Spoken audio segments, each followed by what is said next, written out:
Hi, my diva darlings. I wanted to come on today and we're going to talk about why I hadn't posted any videos in August or September. So, my last video from earlier this week, I posted my perspective on meeting a new guy and him asking me for money the very next day. So, anyway, my earlier videos this past year was chronicling the relationship that I had with a 63-year-old guy. I met him when he was 61, and it's 2.5 years later. And that relationship was what I thought at the time when I met him was everything that I had asked God for. Everything on the list that I had asked God for, he was it. And it threw me for a loop when we broke up because it came out of the clear blue sky. On a Sunday, he told me that he loved me, and by Friday, we had broke up. Now, my intuition told me there was somebody else because things had just not been the same. When it got to that point, it had just not been the same. And I was going through a week of insomnia and my depression coming to like a peak because I felt it coming. I felt the deception. I felt the lies. I felt him pulling away from me. And at the time, I was making that my last relationship. I was making it the last because I did not want to go through what I eventually end up going through. I just did not want that. I said, you know what? I'm old enough. He's old enough. We know what we want. We know where we're headed. We had the same type of goals for the rest of our life, like retirement and traveling and saving our money. And his house was finna be paid off. It was just everything that I had asked God for. It was everything I had asked God for. He was nerdy. He was funny. He was goofy. He was hardworking. He loved to travel. He saved his money. He liked nice things. He liked looking good. He liked smelling good. He was a provider, whatever I needed. If I asked, if I didn't ask, he was just everything that I had asked for. He liked my children. My children, they don't, I'm their mama. Ain't no Negro. Like my son say, ain't no Negro good enough for his mama. Because, in his eyes, his mama is a boss lady. So I got it. But they were okay with it because he was treating me well at the time. And anything that they needed, he was treating us well at the time. So it was just mind blowing. It was devastating when we broke up for no reason. To find out he was a cheater. And I knew it. And we have been going back and forth since our initial breakup for 2.5 years now. And part of that truly was my fault because I kept allowing him to come back because of what he showed me in our relationship. So I was basing my feelings, my emotions, and our future interactions and our present interactions on a past interaction. In the past, our relationship, how he treated me in our relationship. And I'm like, well, he did that before. I know it's still there and I know it can still be there. Even the sex was good. Say what you want. Say what you want. Anyway, I'm so off subject. I'm so off topic. Anyway, August and September, I had been praying since I gave him back his car. That was back in March. To just be released from him. Because we had said we was done. It was over. He had started seeing somebody else. he goes from woman to woman to woman to woman to woman. And I did not see that when we were dating, because he was very consistent with me until he started pulling away, and I felt it. But it was, that toward that end where I started feeling that pull away. But once we separated, once we parted ways, he has gone from woman to woman to woman to woman to woman. And in that, he keeps pulling me back in between these women. And I allowed it. I allowed it because of what I saw from that past interaction, knowing that it can go into a future interaction. And I did not factor in that that's not what he wanted. I only kept going by what I wanted. I kept ignoring all the red flags. I kept ignoring all the language. I kept ignoring everything that he said to me because what he would say and his actions, they did not match. His actions kept saying, Tony, I want you. I need you. I want to be with you. But his words kept saying, well, it's just this, or we just friends. But his actions kept matching relationship or what we were in and everything that we did when we were in that relationship. His actions was doing it. But his words kept saying, he just want to be single. He don't want to, nothing too heavy, nothing too serious. And I wasn't listening to that because I kept going on his actions. And a lot of people say, well, actions speak louder than words. So he was very confusing because his actions kept saying relationship, but his words were not.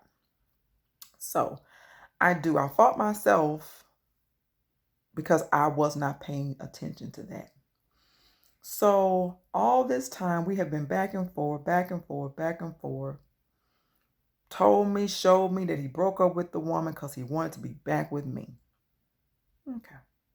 All right. What you gonna do to be with me? And he did it. He did it. Did not tell me or show me that yes, you broke up with this one to be back with me, but you're dating this one as well and trying to see where that one's gonna go, just in case I don't work out. The fuck? The fuck? So August, I said, okay. Well, let me back up. June, I said, you know what? I'm done. I'm kind of done. I need you to say, I kept praying, God, I need him to say these very specific words to me. And if he says these very specific words to me, I'm done with it. Because I only know that I prayed these words to you, God. And for you, God, to release me from him, I need him to say these words. So in June, he had came over, we was talking, and I asked him a question, and he said the very words that I asked God that I needed to hear to leave him alone. And although it was the truth, it hurt. I was like, damn, for real, he ain't mine? Damn. Okay, God, that's it. It hurt. And so the next day I went to his house and we ended that interaction. I was like, damn, I got to get this up.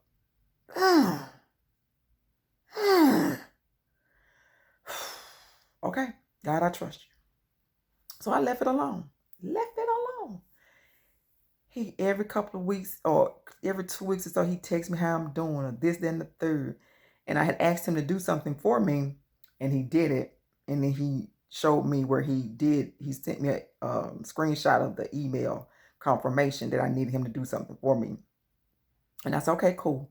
And he was like, well, I did it and, I'm sorry. And I'm over here drinking. That's my cue. That's our cue. When he's over there drinking, let me get on over here because I'm finna go take these shots. We finna have us a good time. I'm going to get my back blown out. And we go. But I did go. I said, you know what? I did say it was over with. I said, you know what? I'm coming. Have us a thank you. Let's move on. Hope you have a good life. Shot. I get over there. We get to drinking. And he's like, Tony, I don't want this to end. Tony, I don't want this to be the end. I don't want this to be the end. And I'm like, dude, this is July. This happened back in August. We said we was done. This is 2 weeks in July. Reggie, I'm over it. Wait, I didn't mean to tell you his name. I'm over it. So, of course, him telling me that, his actions telling me that, and it was consistent after that he wants me back. He wants me back. So August rolls around and he's still doing the same thing. But me, deep down, I'm knowing something ain't right. I know something ain't right. I know it's another woman. I know it is. You can just feel it. We women have that intuition that God gave us that we just know it. It's like a sixth sense. We know it. And so the person that I am with God, although I do some very ratchet things, I am sinful and I probably will be until the day that I die, because that's just, I'm wrapped in flesh. My heart belongs to God, but I am wrapped in flesh. I just pray to be a better person every day. And I kept praying about the whole thing all of August. I said, God, please show it to me. I said, I know you told me and showed me the words. I know you did, because I asked and I prayed and you gave me the words that I needed to hear to leave him alone and walk away. But what is this that now he's coming back and saying he wants a relationship with me, that he's going to try to make it work with me, that he doesn't want to let me go. He don't want this to end. What is this, God?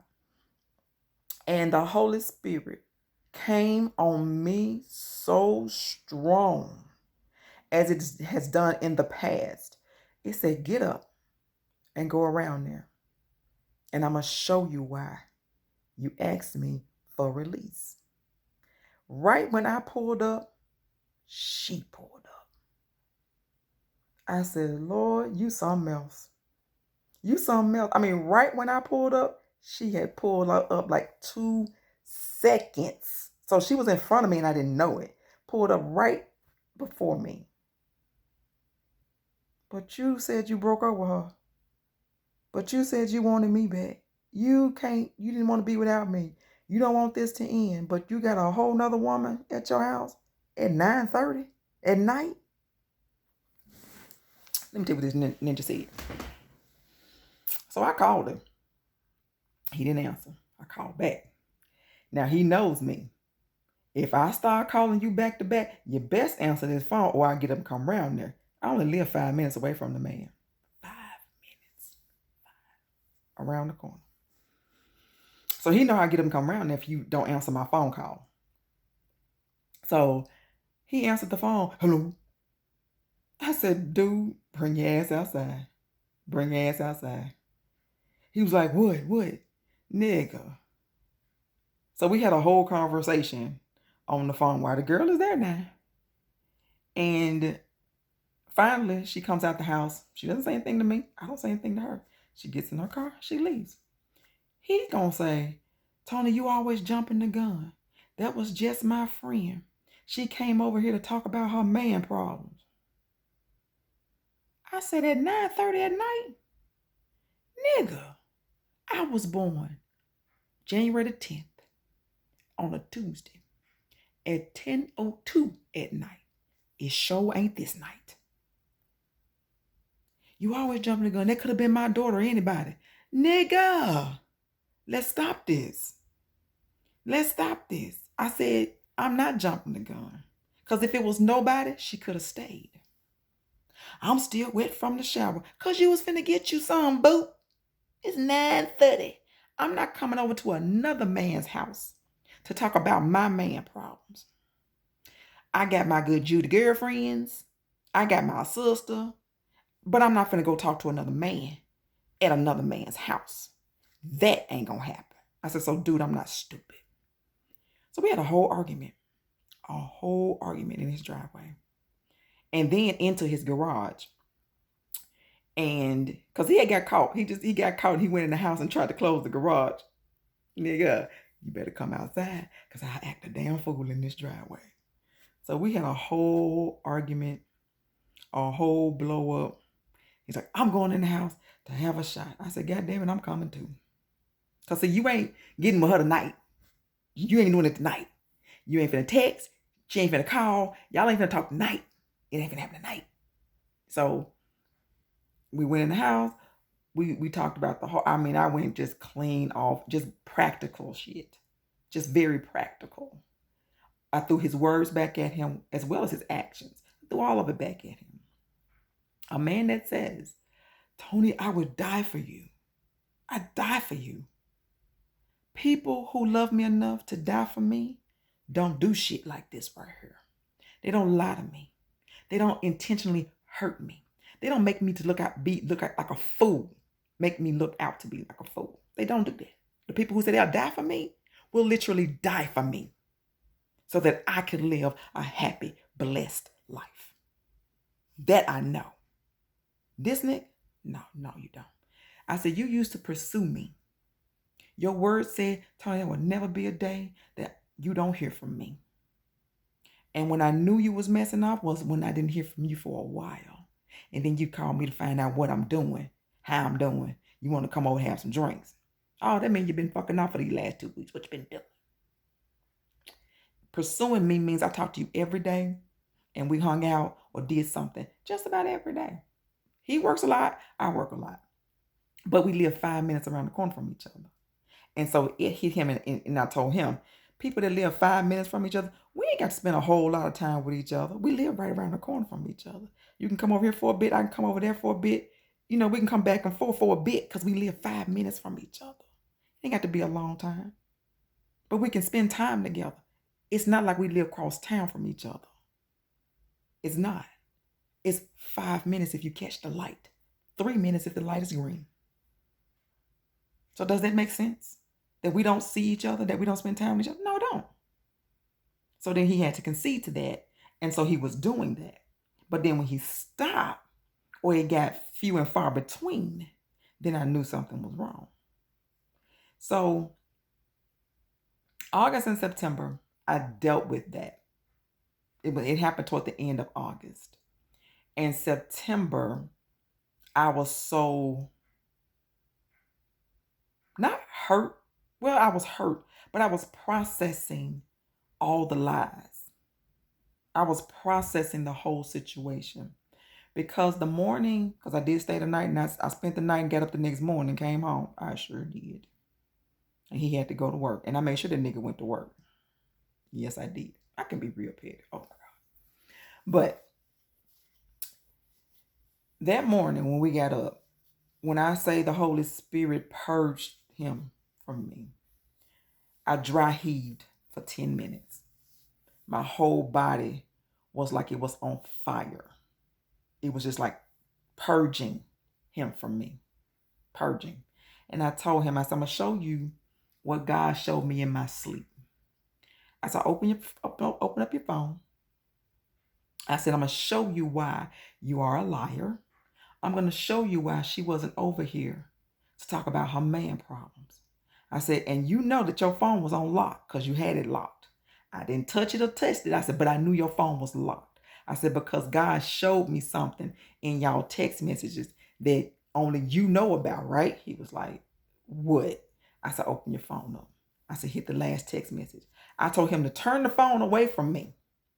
I told him every word that was in that text message because God showed it to me in a vision in my sleep.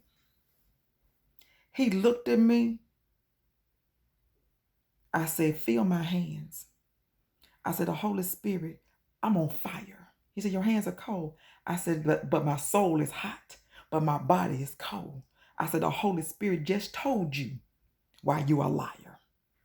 I said, Reggie, warning comes before destruction. You are a liar, and you've lied to me, her, and then scroll to this lady right here. Open her up, and you're lying to her too. I said, so it's 3 of us. 3. You told me you broke up with both of these ladies. I said, I'm finna tell you what you said to this one that you're supposed to have broke up with back in April, May. So he said, he looked at me, Tony, I gotta go to work. I said, no, you ain't gonna be late. Open it up. Turn the phone away from me. Da-da-da-da-da-da-da-da-da-da. I said, Reggie, warning comes before destruction. You are a liar. God placed me in your life to show you you are a liar. And he's warning you by using me to show you these visions. Because it was no way in the world I knew what was in that man's phone. I tried to sleep and couldn't sleep because God had me up all night showing me what was in his phone, what was being said. I saw it clear as day. It was like watching a movie in my sleep of everything that was going on with him and those two ladies.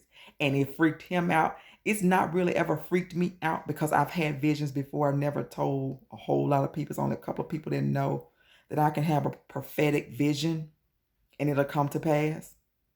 That's only when I'm operating in the will of God. And I step out and be Tony B when he didn't call me to be Tony B, the diva. He called me to be Antoinette.